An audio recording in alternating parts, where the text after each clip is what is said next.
Hello YouTube family, કેમ છો બધા? મજામાં? અમે પણ મજામાં જ છીએ અને ભગવાન મુરલીધર બધાને મજામાં રાખે. અને જય જવાન જય કિસાન, મારા દેશના શહીદોના ચરણોમાં વંદન કરી અને શરૂ કરી છીએ આજનો એક નવો ધમાકેદાર વ્લોગ. બાકી બીજું કંઈક આજનો નજારો જો આવો કંઈક છે. અને ભાઈ આ કપા છે ને ધીરે ધીરે જો, આ કપા તો જો ગાંડો ભાગ્યો છે ફેમિલી. બતાવું તમને હમણાં, જોવો જોઈ લો કેમ, બાકી કપા કેમ છે એ નરવાઈ જોવો. એટલે વાયુ ભાઈ જાજો ટાઈમે નથી થયો. અને આમાં છે ને ભાઈ હવે ધીરે ધીરે આ લોકો જો છે ને આ બાજુના ખેતરનું આપણું નથી, હવે આ ધીરે ધીરે જો હાથી હાકીને છે ને ખારિયા બોલવા માંડે છે. કારણ કે ચોમાસું નજીક આવી ગયું અને ભાઈ ખારિયા ખુલ્લા હોય ને તો આપણે બધાને ખબર છે કે ભાઈ વરસાદ થાય ને, વધારે વરસાદ થાય ખારિયામાં પાણી ભર્યું રહે ને તો પછાટે કપા ભરી જાય. ગઈ સાલ થયું હતું, બહુ થયું હતું. ગઈ સાલ જો કે પછાટે કોઈને કપા રહ્યો જ નહોતો, એવડો વરસાદ થયો હતો અને કપા હજી કાચો હતો. તો છે ને જો ધીરે ધીરે ખારિયા જો આગળ ટ્રેક્ટર હાલે, હમણાં તમને બતાવું. ખાલી ધીરે ધીરે પૂરી નાખે, હાથી હાંકી નાખશે ને. હવે આ કપાને ને ભાઈ હવે કદાચ 10 દી વરસાદ ન થાય તો કંઈ જરૂર નથી પાણીની. હમણાં ટ્રેક્ટરવાળા આવે છે બાજુ, હમણાં તમને બતાવું. આ ટ્રેક્ટર હું એ વૈશમાં રાપ મારે છે. ખારિયામાં હે થોડી થોડી ધૂળ પડતી જાય. આ હિંગડાવાળું ટ્રેક્ટર આંખો બહુ હોય નહીં, જ્યાં ધૂળ પડતી જાય જ્યાં રીતે સાઈડમાંથી હે ને ધીરે ધીરે થોડી થોડી આમાં હે ને ખારિયામાં નાખતું જાય. બાકી આ કપાને મેં કીધું એમ કંઈ પાણી જરૂર છે નહીં હવે સૌથી બધી. આ રીતે હવે હાથીના કામ ધીરે ધીરે ચાલુ થઈ ગયા છે. નેદવા ખોદવાના પાણીના કામ ધીરે ધીરે હવે મેંડા ઓછા થવા. કાં તો મારો હરીનો લાલ નહીં આવે 10 દિવસમાં. તો ભાઈ આપણે છે ને એવું જાણવા મળે છે ન્યૂઝમાંથી ને બધા આગાહીકારમાંથી કે ભાઈ ચોમાસું એવું નિષ્ક્રિય થઈ ગયું છે અને સ્ટોપ થઈ ગયું છે. વરસાદને મુંબઈ વચારે આવી સ્ટોપ થઈ ગયું છે. આપણે એવા ન્યૂઝમાં એવા સમાચાર તમે બધે જોયા હશે ને મેં સાંભળ્યા છે. હમણાં ઘડીક પહેલાં જ મેં એક વિડીયો જોયો હોય પરેશ ગોસ્વામીનો કે ભાઈ એમ કે ચોમાસું નિષ્ક્રિય થઈ ગયું છે, અત્યારે હાલ કોઈ એવું કંઈ છે નહીં. તો ભાઈ આપણે આ મગફળી જે 32 નંબર મેં વાવી હતી ને ભાઈ, એને આજે છે ને પરફેક્ટ 21 દિવસ થયા છે ને આ કદી મરવા આવી છે. આમ તો જો આ પોઝિશનમાં થઈ ગઈ છે, જો આ પોઝિશનમાં થઈ ગઈ છે.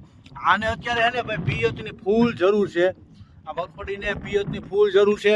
અને ભાઈ હવે આ એમ કહે છે કે નિષ્ક્રિય થઈ ગયું છે ને હવે 22-23 તારીખ સુધી કાંઈ છે નહીં. તો ત્યાં સુધી આપણી મગફળી ખેંચાય એમ છે નહીં.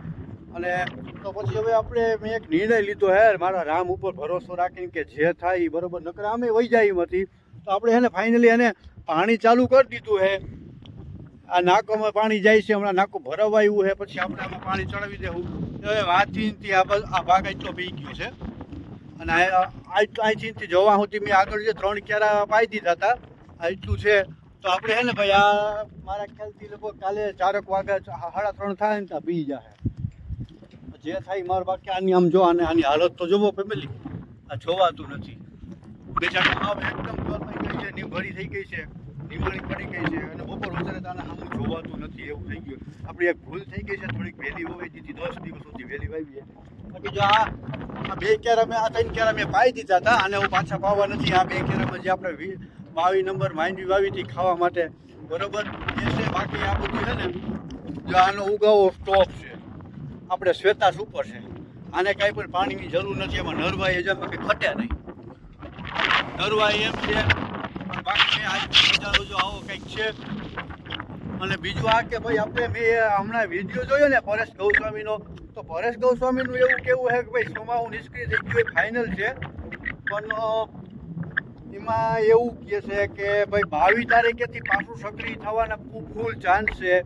તો ધીરે ધીરે 2-4 દિવસ પછી છે ને ધીરે ધીરે આ ઝાપટાનો વિસ્તાર અને બધું વધતું જાય 2-4 દિવસ પછી. અને આજે હમણાં મને મેસેજ મળ્યા, મેં દિનેશ બાજુ ક્યાંક થોડુંક છાપડું પડ્યું છે. તો ધીરે ધીરે એનું કહેવું એમ છે કે જેમ જેમ દિવસ જતા જાય ને સ્ટેપ બાય સ્ટેપ એમ એનો વિસ્તાર વધતો જાય, ઝાપટુંનું વરસાદની થોડીક માત્રા પણ વધતી જાય. પરેશ ગોસ્વામીનું એવું કહેવું છે. અને પછી એનું એ રીતના કહે કે ભાઈ 22-23 તારીખ આવતા છે ને ધીરે ધીરે લગભગ ગુજરાતમાં ચોમાસું સક્રિય થઈ જશે. અને 22 તારીખ પછી કે 23 તારીખ પછી ટૂંકમાં 2-3 દિવસ આગળ પાછળ રહીએ ઓલ ગુજરાત કવર કરી લે છે. અને કદાચ આવતા 25 તારીખ આવતા વરસાદ વાવણી લાયક થવાની શક્યતા છે એવો પરેશ ગોસ્વામીનું કહેવું છે, મારું નહીં, બરાબર. તો એ મેં હમણાં જોયો વિડીયો, એના વિડીયો માધ્યમથી હું તમને એક પણ જણાવું છું. અને મેં વિંડીમાં જોયું હતું ને તો વિંડીમાં આપણે થોડી ઘણી ખબર પડે છે, થોડો ઘણો અંદાજ લગાવી શકું કે ભાઈ આ તારીખે તો એ વિંડીમાં એ કદાચ મને એવું દેખાડે છે કે ભાઈ 22-23 તારીખ પછી છે ને જે વાદળા ધીરે ધીરે ગુજરાત ઉપર આવે છે, તો આપણે ટેન્શન લેવાની જરૂર નથી. અને આપણી મગફળી ભાઈ ત્યાં સુધી ખેંચી શકે એમ નથી, તો આપણે પાણી પાવું પડે ફરજિયાત હતું. પાણી ચાલુ કરી દીધું છે, બાકી બધું કંઈક આવું છે, બાકી જો તું પાઈ દીધું છે. પછી બીજું એ કે ભાઈ આપણા 54 ને 45 ને એ બધી મગફળી છે ને ટૂંકી મુદતવાળી, બરાબર. આ શ્વેતા સુપર છે, 54 છે, 45 નંબર, એ બધી છે ને વાવીને ઉગે ને બહાર નીકળી જાય ને જમીન, તે પછી એની ગતિ ફૂલ વિકાસથી થતી હોય. તમને મગફળી હાઈ ક્લાસ ગમવા માંડે કે વાહ ભાઈ વાહ. પણ એનું જે માપદંડ હોય ને, જે છોડવું હોય ને ભાઈ, એનું કદ બહુ નાનું હોય. તે પછી એનો જે માપદંડ પૂરો થઈ જાય ને પછી એમાં બહુ કંઈ ખાસો એવો વિકાસ થતો નથી. પછી એનો વિકાસ સ્ટોપ થઈ જાય. એટલે ટૂંકમાં એની મુદત જ 3 મહિનાની હોય. અને પછી આપણે જ્યાં 32 નંબર ને અસ્મિતા ને 23 ને 22 નંબર છે ને, એનો વિકાસ છે સુધી બનતો રહીએ. અને આ બધી છે ને ભાઈ મહિનો દી સુધી જ ગમે નહીં. 32 નંબર અસ્મિતા છે ને મહિનો દી સુધી આગળ ગમવાની નથી આપણે. અને મહિનો દી પછી એનો વિકાસ છે ને ભરપૂર થવાનો છે. એટલે એ મહિનો દી મેં કીધું એ મહિનો દી મેં પડું ભરાઈ જવાનું છે. અને પછી તો ભાઈ આમાં શું હોય કે ભાઈ ઉગાવામાં થોડો ઘણો ફેરફાર આમે રહીએ કે આપણે જે 32 નંબર મગફળી છે ને થોડોક નબળો ઉગાવો છે. શ્વેતા સુપરનો ઉગાવો છે ને ટનાટન છે, 100% ઉગી ગયું છે. હવે એનું રીઝન હું તમને બતાવું કે ભાઈ જો 54 નંબર 45 નંબર શ્વેતા સુપર આ બધી ટૂંકા ગાળાની જાત છે. આ બધી મગફળી છે ને એને આમાં તેલની ટકાવારી ખૂબ ઓછી હોય, તો એને લીધે છે ને એના દાણા બગડે નહીં, બગડવાના ચાન્સ બહુ ઓછા રહે. એટલે એને લીધે એનો દાણો બગડે નહીં અને એનો ઉગાવો મારા ખ્યાલથી છે ને 94-95% આવી જાય. અને પછી જે આપણે 32 નંબર છે, 23 છે, 22 નંબર છે, આ બધી જાત છે ને લાંબા ગાળાની જાત છે ને, એમાં છે ને તેલની ટકાવારી ફૂલ હોય. તેલના ટકાવારી વધારે હોવાથી એનો દાણો જમીનની અંદર પડ્યો છે ને તે બગડવાના ચાન્સ વધારે રહે. તો આપણે એમાં છે ને ભાઈ 80% ગણીને હાલવાનું કે દાખલા તરીકે 100 દાણામાંથી 80 દાણા ઉગે, 20 દાણા તમારા ફેલ જાય. તેલની ટકાવારી વધારે હોય ને અને લાંબી આયુષવાળી મગફળી હોય ને જે, એમાં થોડીક બગડવાના ચાન્સ રહે. તો આપણે આ 32 નંબરમાં છે ને ભાઈ થોડુંક એવું થયું છે. શ્વેતા સુપર બાજુમાં છે ને એને લીધે આપણે ગમતી નથી, થોડીક ઓછી ગમે છે. પણ ધીરે ધીરે 1.5-2 મહિના થાય ને એટલે પડું આપણું ફાઇનલ ભરાઈ જ જવાનું છે, કોઈ ચિંતાનું કારણ નથી.